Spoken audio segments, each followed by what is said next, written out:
Hey guys, welcome back to the Ghost and Friends channel. I am obviously your host, Ghost, and we have Mr. Gage Sheets. Welcome back. Welcome back to the channel, Gage. How you doing, bub? I'm doing pretty good. Excited for a full slate of football tomorrow. So, yeah, there's some games I'm looking forward to, and obviously, I'm looking forward to watching Texas and Arch Manning. So, Of course. Kind of talked a little bit before we went live. The shows for these type of games are pretty easy, especially when Texas looks like they look right now. Defensively, obviously very sound. For me, it's a question of hey, does Louisiana Monroe break double digits? yeah. And then obviously offensively, you want to see Arch do his thing. Hopefully the running game gets going and everything. But think Texas is going to go in. They're going to win by 40 plus. It is what it is. But what are you looking to see on the field tomorrow, Gage? Start with offense and take your time, move over to the defensive side. Just if anything you need to see or wanting to see, maybe particular players breaking out or not breaking out or just having more of a role. But what are your thoughts, bud?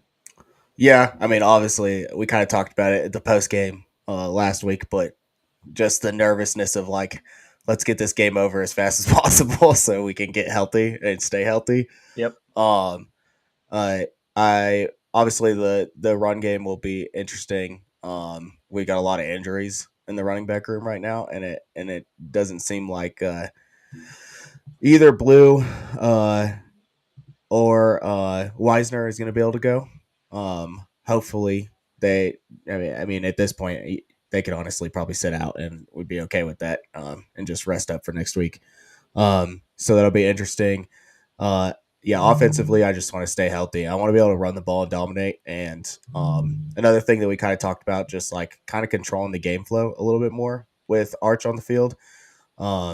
We know the explosiveness and the big plays are going to come because he's just an explosive player, and that's just what's going to happen. And we've got explosive players all over the field. So at any point, I really think that we're going to be able to score an 80-yard touchdown. If we wanted to, right? If we really want to score, we're going to be able to score pretty much at any point. But, you also want to see just some ground control and some control of the clock and stuff like that, and making sure our defense isn't on the field as much as they were in the second half against UTSA. Sure. Defensively, just keep making tackles. I think that's the biggest concern is it's not a concern. They've been doing great. This is probably the best Texas tackling team that we've had in forever, and they tackle really well. And I think that's just a big thing. UL Monroe, they have, I think, 190 passing yards. General Booty over there has 190 passing yards on the season. So through 2 games. So they're not going to be able to throw the ball very much. They're going to run the ball. They've got 2 decent looking running backs. One's a freshman and one's a junior that this is pretty much his first playing time he's ever had. Yeah. So they look decent on the ground game, but I just think stack the box, make sure we're making tackles. Don't let any 30-yard. I don't want to see any 30-yard runs where maybe we take a wrong angle or miss tackles or anything. Those things are going to happen in this type of game, but this is our last tune-up and our last chance to really get our tackling down. So I think just good tackling and again on the defensive side, no injuries. Seeing some of the younger guys play. I was thinking about somebody earlier, was Phil Simi, and he hasn't seen a ton of time, and I really want to see him get in. So I want to see some of these other guys get in. So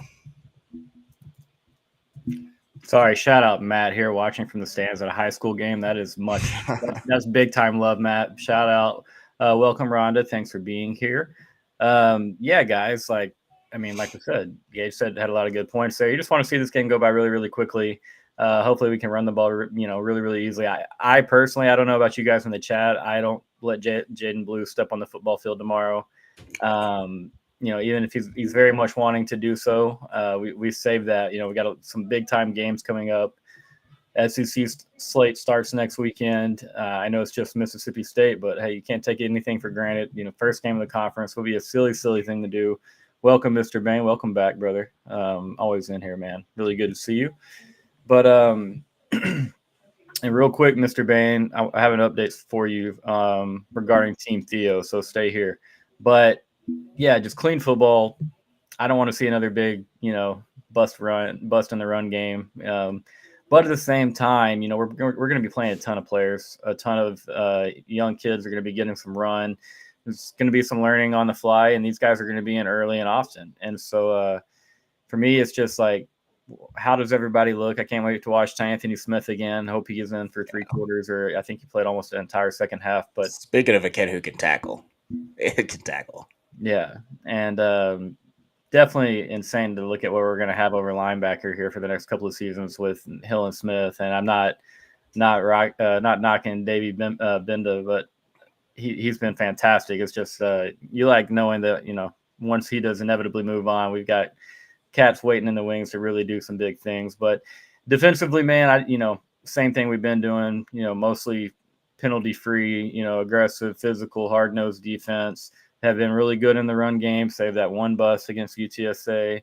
We're going to see a lot of bodies. Would love to see some dominance from the defensive line. They've kind of ratcheted it up every week. The edges are getting more involved and kind of getting more active, taking advantage when they get out there because there are a lot of bodies competing for snaps. But, just get through it healthy.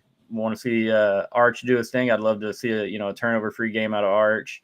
Kind of like a drive like Quinn had last week to open that thing where it's just short, quick section of the defense. Like I'd love to see Arch do something like that. We know he can throw the deep ball and can do it on the move. I want to see him kind of get in there, maybe operating that RPO system just a little bit.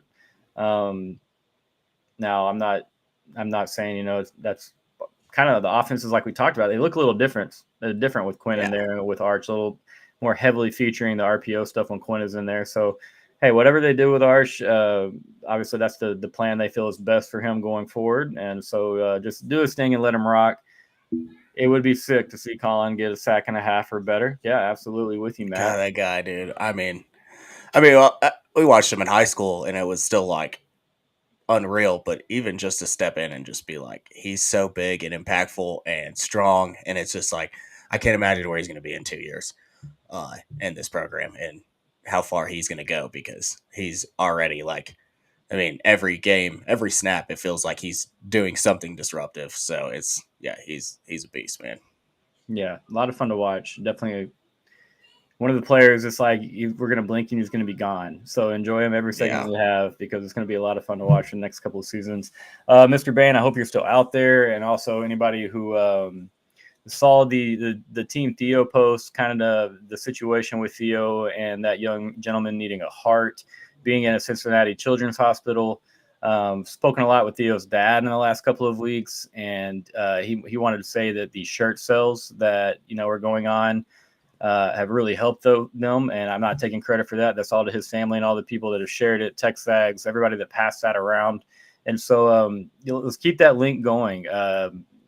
They are able to do school at the moment. Theo is in school. He's finding a way, the best they can to have that normal everyday life for a guy that, 6 years old, to have that issue is pretty insane. And so they're waiting for a match on a heart, which Theo's dad is very aware and cognizant of the fact that, that means another child's life ends in order for his son to be saved in that regard. And I can tell you, man, that weighs heavily on that man. That eats at him a little bit. You can just tell he's very, very grateful for all the support. He was grateful not to make it about us Texas guys, but he said it was really encouraging and positive to see the Texas side of it showing love and spreading it around. So, I'm going to post another thing on the timeline about it here after this show. We'll get that link pop back up. Really, really cool, Mr. Bain. Thank you for dropping that link on the live show a week ago, this Friday, last week was last Thursday. So a week and a day ago, means a lot. And definitely anyone that has helped, thank you. Anyone that's thinking about helping or wants to help. I'm happy to share Theo's dad. His dad's name is Matt. I'm happy to share his account And if you want to contribute directly to the family, to the Cincinnati Children's Hospital, whatever you'd like to do, those options are all out there, and they are very, very grateful, and it is helping them a ton. Those t-shirt sales are doing a lot for them, because there are a ton of, costs in there to go through a process like this. So God bless those guys. God bless you, Mr. Bain, helping us out. Anybody that's helped Theo and the family. We've had a lot of people that have, sent receipts and whatnot, sent direct messages saying, they've contributed. So thank you guys for that. That means a ton to me, and obviously to that family and everybody else out there. So we'll get more on that after the show. We'll have another tweet, the link, a little more on that update. But Gage, back to Texas losing in Monroe. We'll go ahead and do game balls, man. Like I said, these shows are going to be easy. It's going to be a little bit shorter, a little bit sweeter. So let's go roll right in the game balls. Who is it for you tomorrow?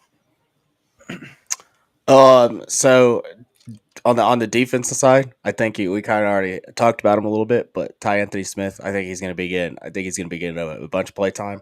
He's a great tackler, like we said. UL Monroe, they like to run the ball. They can't really pass. So I think that he's going to get a lot of opportunities to rack up some tackles tomorrow. So I think that I'm going to go ahead and throw him a shout out and say that I like to see him and get above 5 tackles. I think it'd be pretty cool. So offensively, man, I keep going. We just have so many weapons. It's just like, all right, who's going to be the guy that has 2 touchdowns? Yeah, right. I'll go. I haven't thrown a shout out to DeAndre Moore this year yet, so I'll go him because he's been, dude. He's awesome, man. He's a great player. He's really fun to watch. So I'll give him. He's been a really important part of our offense so far this year, and like I don't think as many people are talking about him as some of the other guys that we've been talking about. But he's been in, man, and he's been playing a lot, and he's made some pretty big catches. And it seems like him and Arch do have a little bit of something going on. So yeah, I'm gonna go DeAndre Moore. Like it. So Ty Anthony and DeAndre for you? Yeah. I like it, man. I'm going to go with the homegrown Michael Taff on defense, and I'm going to say that a pick 6 will be in there. Obviously you're talking about a team that doesn't throw the ball particularly well. That run game's not going to be there. So General Booty might force a throw or two, hopefully so, and hopefully one finds the arms of 16 and he can take it back. So that's going to be my prediction. Obviously a little bit of a bold prediction. Really like your Ty Anthony Smith pick. He's going to get a lot of action. And like you said, from a scheme standpoint, he should be able to rack up some numbers tomorrow. Hopefully so, be very involved. Offensively, man, it's just like draw a name out of the hat. It's like we're going to say Ryan Wingo again.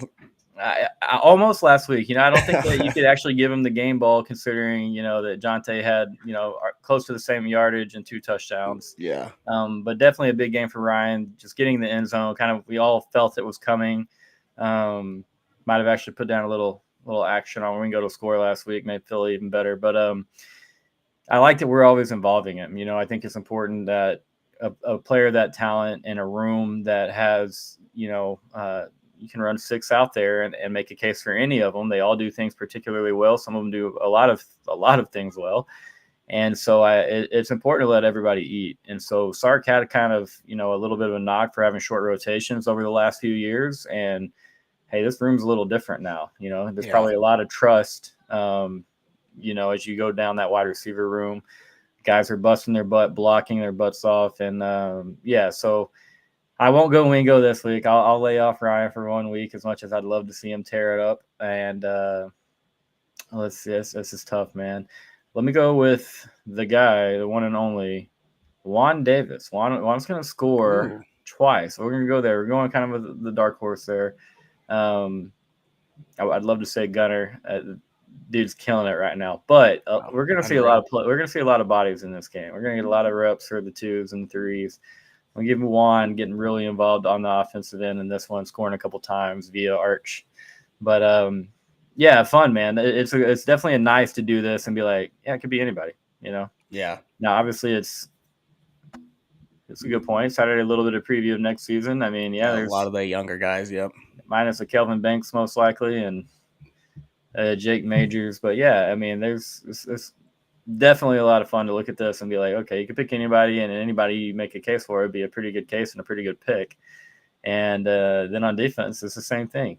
Both sides. Now I get it is ULM, yes, but this is a team that has a lot of dudes that can compete and produce against anybody out there.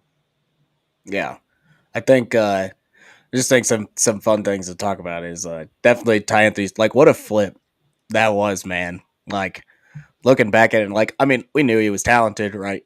Beast Texas, he's a good linebacker, but to flip him like we did, and like after I started like really watching him, I was like, oh, dude, this guy's like really, really, really good, like a lot better than I even thought he was.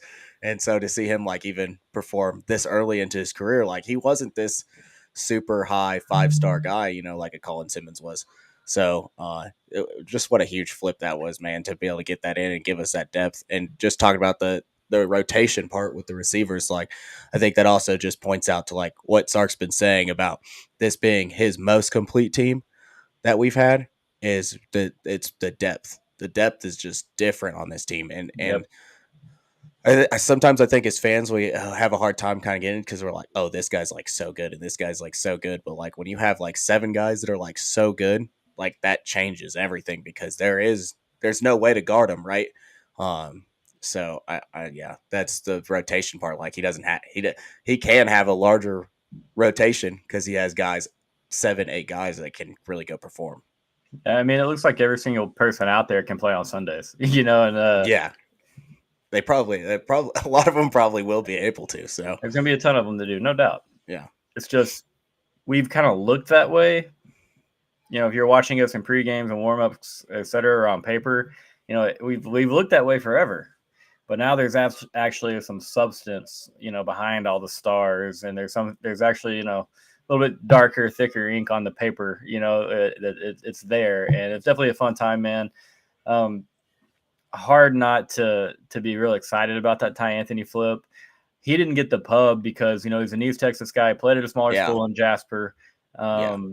Deep East But at the Texas. same time, man, I saw somebody post the other day and was like, "What an underrated flip it was for Ty Anthony." And I was like, "Underrated, dude!" I was like through the I Oh, was so pumped I was over that. pumped when I first started hearing about it. I was like, I'm gonna watch some tape on this guy because and Yeah, I was watching it and I was like, dang, he's even better than I thought he was just from the little things that I watched before. And yeah. then so I was pumped when he flipped. But I mean, even now, like he's been performing at a level that like I don't think a lot of people saw coming. It happened fast, and Yeah, that's these kids these days, and not everyone obviously is an early enrollee, but it goes a long way is getting there early and learning the system, getting your feet wet, adjusting to the game speed. If you're able to SEC football, a little bit different, I would yeah, assume, in a lot of yeah, different ways. But yeah, yeah, shout out Ty Smith, dude has been absolutely balling. Easy to love that guy. I can't believe that I found that picture of him the other day walking down the hallway with the thumbs down, and I yeah, was like, that is going to be so often used for my account, and then I got to use it within like 3 or 4 days of the pick being taken. So yeah. definitely cool there. Yeah, it's fun. Is there anybody else that maybe you're watching on offense or defense, and you're kind of maybe it's a freshman, maybe it's upperclassman, and you need to see a big game from? Is there anybody that you're kind of have your eye on Saturday, really really looking to see how they do? Uh, it's tough, man. Like, cause like the rotation's gonna be pretty quick, so it's gonna like I don't want to put like anything on somebody, but I would like outside of Colin Simmons, I'd like to see our pass rush a little bit better.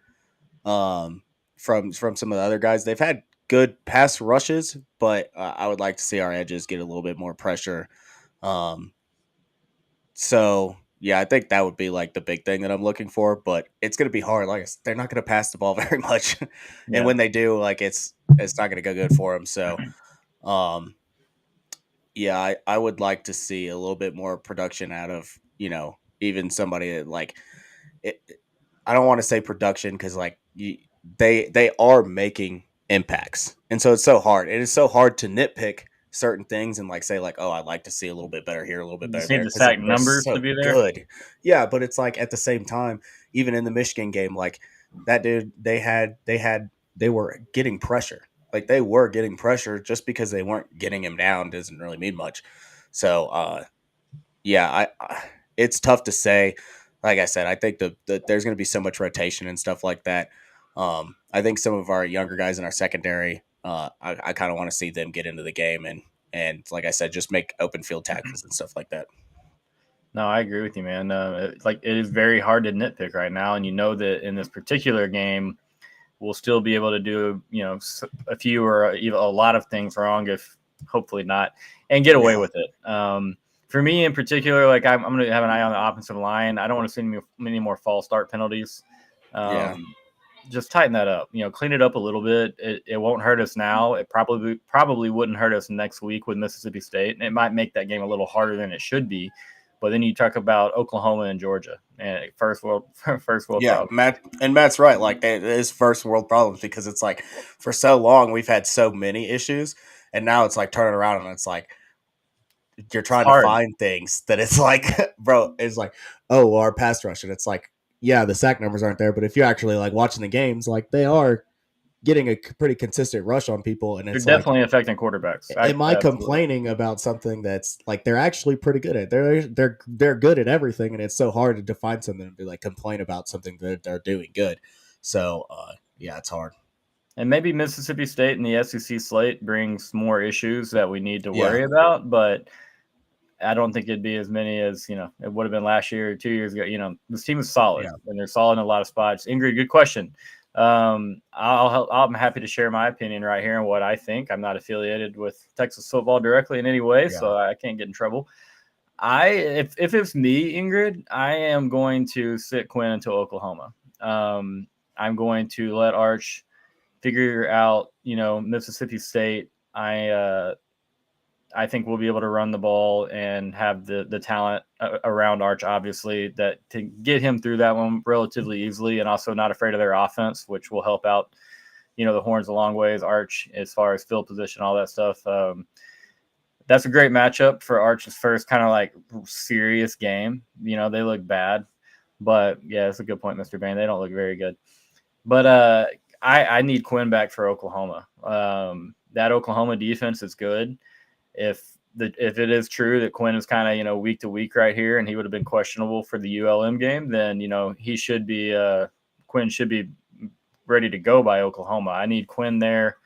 If it's me personally, I'm sitting Quinn the next 2 weeks, obviously tomorrow and next week, letting Arch get that run for that reason, because it's good for Arch. Also, make sure Quinn's all the way back. You have the bye week after Mississippi State, but also I'm giving Brent Venables everything in the world to prepare for.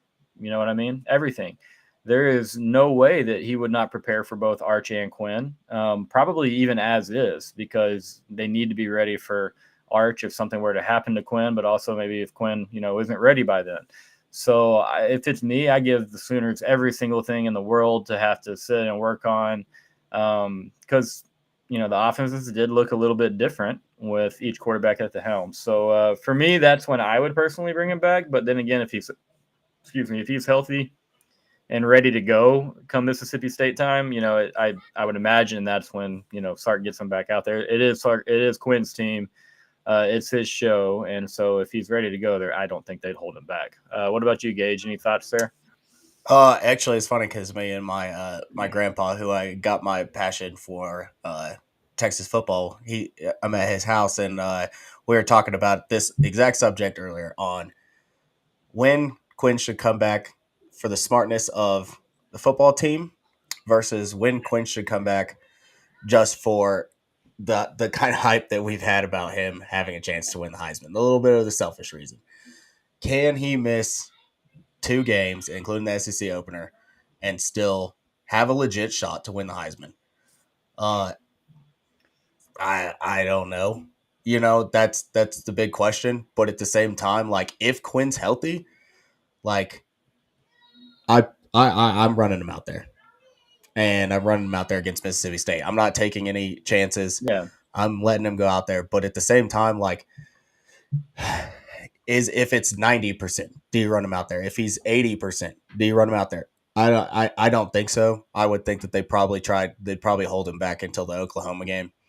I would say for sure by the Oklahoma game. I feel pretty comfortable saying he will be back before the Oklahoma game, but I would also not be surprised if he's back next week against Mississippi State.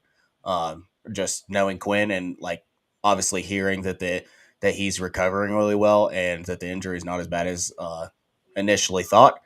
I do think that he can come back next week, but that's going to be up to him and multiple other people. And I think we'll be fine either way. Like I think we're going to win these 2 games. Arch, no Quinn or Quinn next week. I don't think it'll matter too much, but at the same time, you would like to see him if he is healthy to come out for a half and put up some stats. Give himself a chance to get really leapfrog himself back into that Heisman conversation, because I felt like just missing one half of a game, all of a sudden everybody's back off the Quinn hype train, national media wise. So yeah, I mean, if he plays, I wouldn't be surprised to see him play next week either. Definitely feel like he's got to be back by Oklahoma. For me though, it's like if the Heisman, if it's 90% and we're worried about the Heisman, like forget the Heisman Trophy at the moment. Yeah. Like we need you back and ready to go. I get why Quinn can win the Heisman, absolutely can. Yeah, I get why people would be wanting to see that, but at the same time, knowing the way Quinn operates, I kind of feel like that might honestly be the last thing on his mind. Yeah, I agree.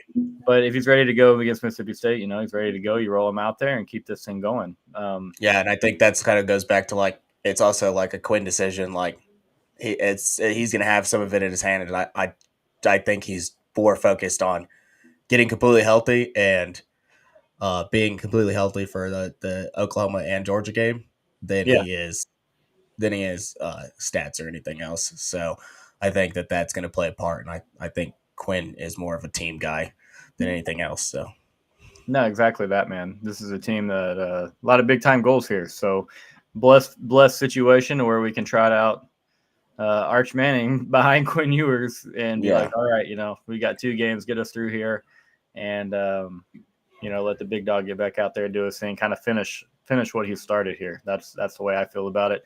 All right, man. Easy game to talk about for Texas this week. The horns will roll. It is what it is. Let's go. Which one do we do first? Let's talk A&M Bowling Green a little bit. Okay, a game that we've talked about a little. Text a good bit about. Yeah. I'll let you share your opinion there, and we can do Oklahoma, Tennessee after that. So we did our predictions a few weeks ago, and I did.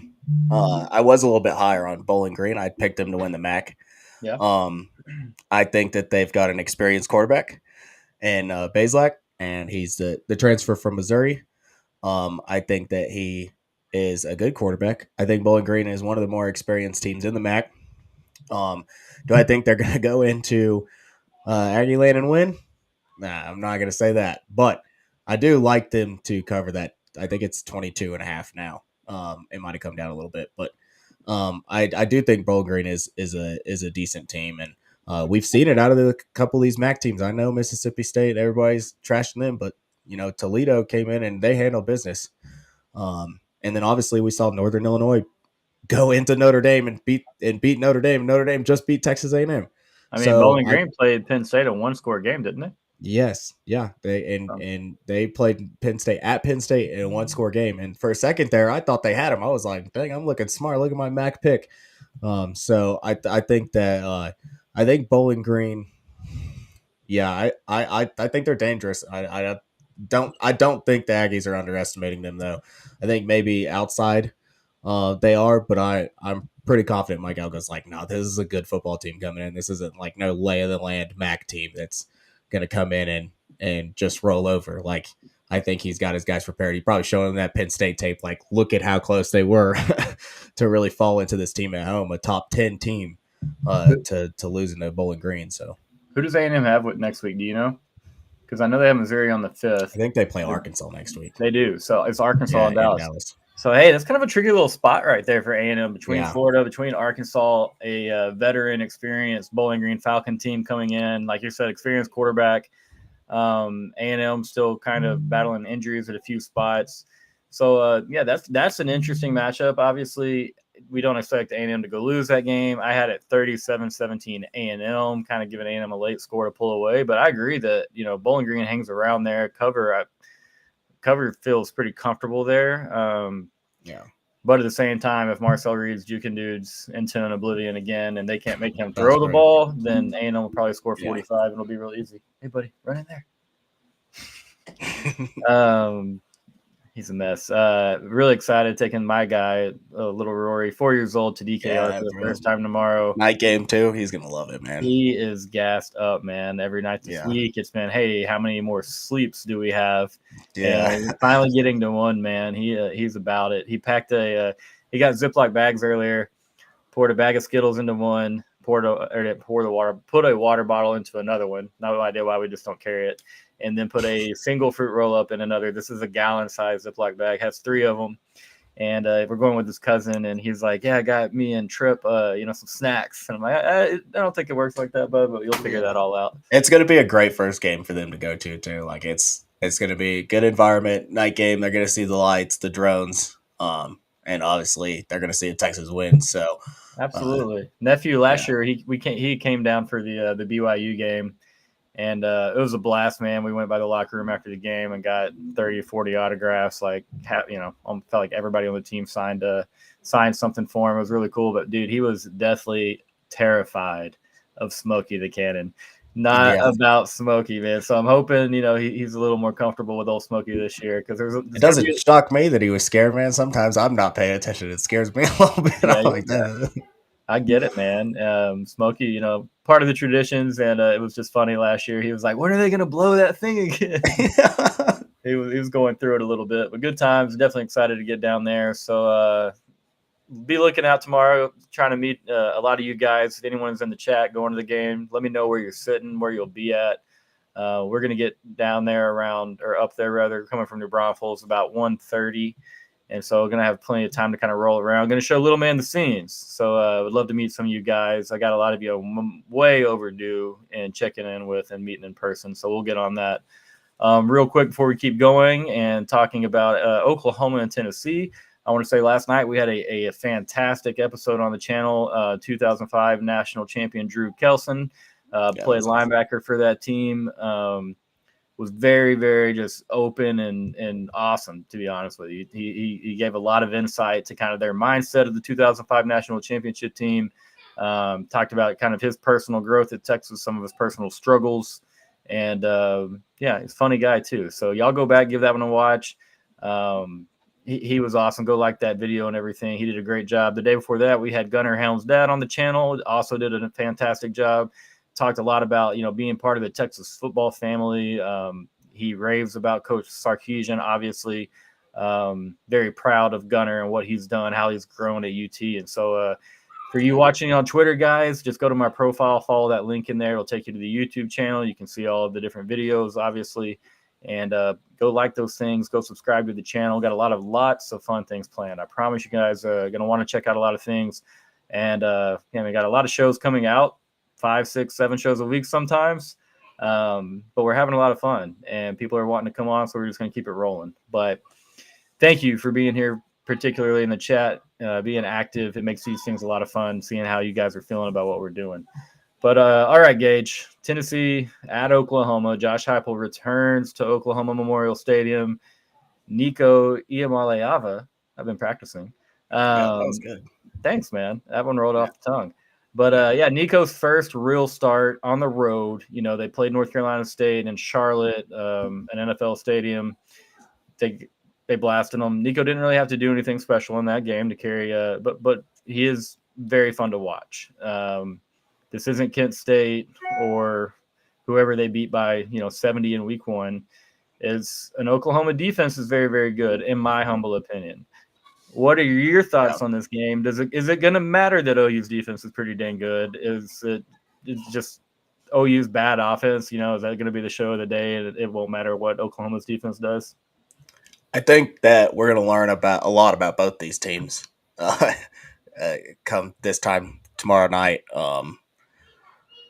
Man, I've been saying it too. Like, here's the thing: one, the NC State win it's still impressive. That we thought was even more impressive. Now looking back, is that they're without a quarterback.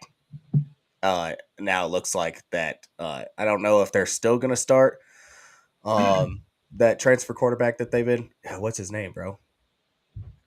Wait, which school? The NC State quarterback. Oh, Grayson McCall. Grayson McCall. So I don't know if they're still going to start Grayson McCall. I don't know what that situation. I've heard some back and forth. So now it's all of a sudden kind of not looking like it was that great. I mean, NC State hasn't looked good, period. But OU's defense is very good. Tennessee's strength of record so far, even with the NC State win, whether you put too much into strength of record or not, is 118th in the country. So that's not good. It's not like they're 3-0 and even like went and beat what people might be saying. I mean, we might find more out about Michigan tomorrow, but a bad Michigan team or whatever. Like this is they haven't beat anybody yet. Nico hasn't been on the road yet. This is Norman isn't a joke. Like I know the SEC people like to think that uh, our environments aren't too great, but I'm not pulling for Oklahoma. I think that that would be get me banished for saying that. I think Oklahoma will lose the game because their offensive line is just too beat up. Like they're just not going to be. The other part it goes to is Jackson Arnold going to not be able to turn the ball over because is he going to give Tennessee short fields? Like that'll make the situation a lot easier for Nico. Yeah. But I do think that BV is going to show a lot of different pressures. He's going to show a lot of different schemes. He's going to throw everything at the book at Nico as a freshman on the road. That place is going to be jacked up because I'm sure that, I've already seen it from Travis. He's starting to look a little irritated, but all these OU fans are starting to get a little irritated on how they're talking bad about OU. So I'm sure that stadium's going to be jacked up and ready to go, man. It's going to be loud. It's going to be a cool environment. I think it's going to be interesting to see. I think this game's going to be closer. I don't think Tennessee is going to be able to just move the ball up and down the field, but at the end of the day, it's going to come down to quarterback legs, I believe. I think Nico's got the advantage there, and I think it's going to come down to turnovers. And it's like, do I think Nico's going to turn the ball over? Yes, but I don't know if they're going to be as consequential as OU's turnovers are going to be. That man, Arnold's pick that he threw last week at Tulane. Like every time I want to pick Oklahoma to win this game, that play just runs through my mind, and I'm like, I just don't see how he's going to be able to play a clean game against that Tennessee defensive line and that beat up offensive line for Oklahoma. Maybe if they were healthy, but I just don't see how he's going to be able to play a clean enough game to, have keep OU a good field possession and actually play a full defensive game. But I think people are going to be surprised by OU's defense tomorrow night. I'll say that. Yeah, and they'll be a little bit more gun shy on Tennessee. I think I'm feeling very similarly in regard to that one. I think that this is by far by a massive leap in bounds and talent. Better of a defensive line than anything Tennessee has seen so far. North Carolina State's had a very good front seven these last couple of seasons. Questions were coming into this year that it might not be as strong, and it definitely has not looked as strong. Yeah. It's going to be a whole different world for the Tennessee offense. Now, I'm not same here. I'm not taking Oklahoma to win this game. It's just I don't buy all the hype about how it's going to be a blowout, how it's going to be easy. Those Oklahoma linebackers, that defensive line, they will make big plays in this game. They will have tackles for loss. They will probably turn Nico over at time. But yeah, that's the thing, man. It's exactly on. Hey, CB, how we doing, brother? Appreciate you checking in. CB had such a great tweet yesterday. Did you see it? Which one? I was looking. I was actually, I was kind of like a Twitter stalking him the other day or yesterday. I think it was. I was like, because I saw something he posted. I thought it was funny, and I was trying to go find it. CB said somebody posted and was like, "What's something that has helped your mental health greatly," or something like that. And he quoted. Yeah, that was the one that I was looking for. Quoted it was Steve Sarkisian, and I was like, "Dude, you're not kidding, man. Saturday is so much better right now. Breathe easier. The food tastes better. Dude. Less. I mean, everything about it's better." That was a great tweet you had, CB. That was hilarious. Thanks for being here, bud. But yeah. I think Oklahoma's defense will give them fits. I really do. On the gambling, on the Ghost Gambles Brandy Bets segment we ran the other day, I had Oklahoma first half +4 as one of my 5 plays. I think they'll get in there, and I know part of you wants to see Tennessee lose more than OU, Ingrid. You can say that. I think there's a part of Ingrid that's rooting for Oklahoma. I'm not mad at you, bro. Ingrid is the one that I wanted to ask so bad. I think she's been a little mad at me for talking trash about the Rangers lately, but she's been the one that I'm like, man, she must be going through just the toughest time. I was like, she's like, man, when that loss stuff broke down, she's like, man, I hate Tennessee. Yes, she And does. now she's like, has to choose between OU, Tennessee, and she does not want to choose her. You can tell she's like, well, I do hate OU, but man, those Tennessee people, man. So that's been cracking me up all week, man. That's been entertaining. To me, for Ingrid, for you, I think it's kind of a win-win. Tennessee loses, you're probably going to see a little less Rocky Top on the timeline. Oklahoma, they lose. It's always great when the Sooners lose a football game. So Yeah. either way, win-win for you, I think. If OU obviously beats Tennessee, you'll see less of them. But at the same time, that makes the Red River game a little bigger, which is always a good thing, So, and then they would only have to get through Auburn to make that, battle of undefeated teams, assuming Texas can handle Louisiana Monroe and Mississippi State. Yeah. But, yeah, man, I think it'll be a good game. I really do. I don't think that Oklahoma wins. I think that Tennessee probably finds a way to pull away late, but I wouldn't be surprised to see it be a one-score game in the fourth quarter. And you're talking about a big-time college football game. Anything can happen there. It would surprise me a little if OU does find a way, just because, after 4 quarters of dealing with that defense, an offensive line, and an offense in general that's beat up and just real unhealthy, they're going to be up against a tough task. That defense in front of Tennessee has looked really dang good, but Oklahoma has done well with Arnold and getting the ball out of his hands, kind of better and better each week about it. And but yeah, you can't just have that one absolutely bonehead pick six like you did against Tulane. Because then you're done. Yeah, you can't afford that. If they let Tennessee, it will be like the Tennessee NC State game. Yeah, if they let Tennessee State was in that game, score, it's over. It's over. While Oklahoma's defense probably has to score one time somehow in order for them to actually go ahead and win that game. But I think I had this one. Turn them over twice. Yeah, if they can turn them over twice, and Jackson Arnold can play a clean game. You can win that game. But it's like, how much faith do we have that Jackson? Like, we've seen just the dumb throws so many times now. It's just like, bro, that one last week. Like, every time I'm like, no, you can win this game, and I just like that one replays, and I'm just like, dude, do we really trust him to play clean and them to be able to run the ball as well?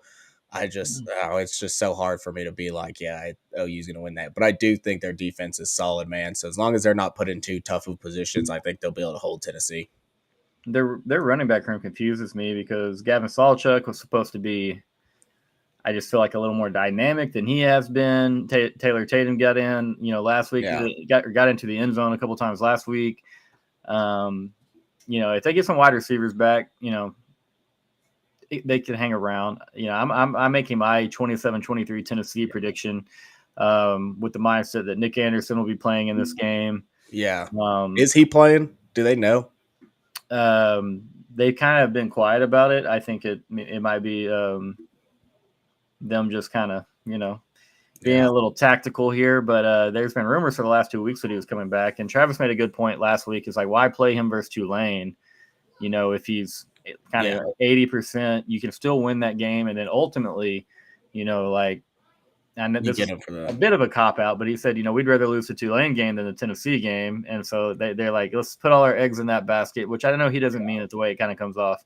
Yeah. But, I mean, that's a huge boost for that offense if he does play. I'm making that assumption. I know that Andrel Anthony's got to be close to getting back too. But yeah, we'll see. Time will tell on that. Don't want Oklahoma to win. I want to be right about saying they'll play this Tennessee team close because I think Oklahoma's probably a touch better than people are giving them credit for. I'm still not sold on Tennessee yet, just because I need, like everybody else, you want to see it against bigger and better competition. So it's not a knock on Nico Iamaleava or Coach Heupel. They know what they're doing over there. The defense is fantastic. But the secondary still hasn't been challenged, by a legit passing attack. Probably not this week either. True. Well, lucky for them, in the SEC, it doesn't appear to be that many legit passing attacks. There's a lot of SEC offenses that are kind of a little flat.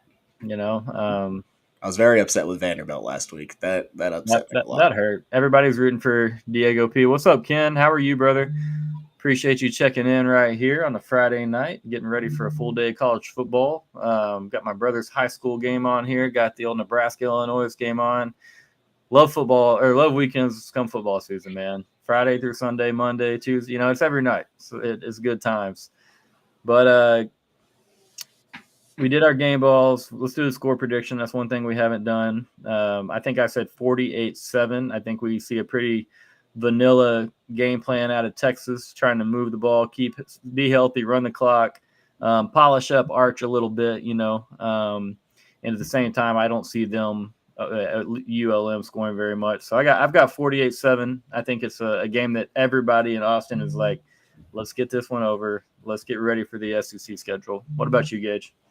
I'm going 45-3. No touchdowns. I agree with you. I don't think that we're going to I think that we could beat them 70-0 if they really wanted to. I don't think that they're going to. I think that they're going to do, try to chill out a little bit, which I'll be happy about. Just milk the clock. I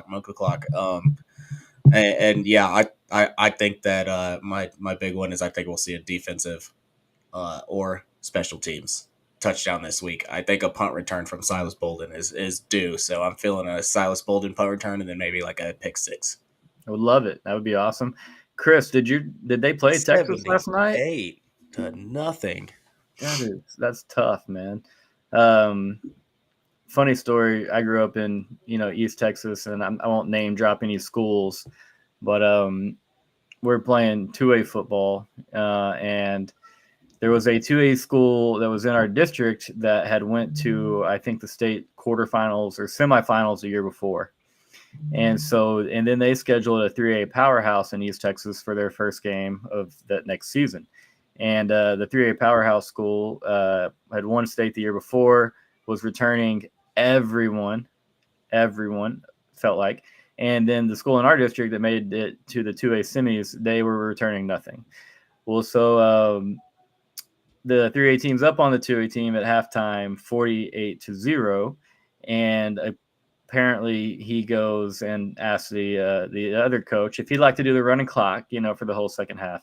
And the coach is offended by it, goes into the locker room, not just talks to the coaches, but goes into where the players are of the school that's up 48 and challenges them to continue, not to let up whatsoever, to teach his boys a lesson.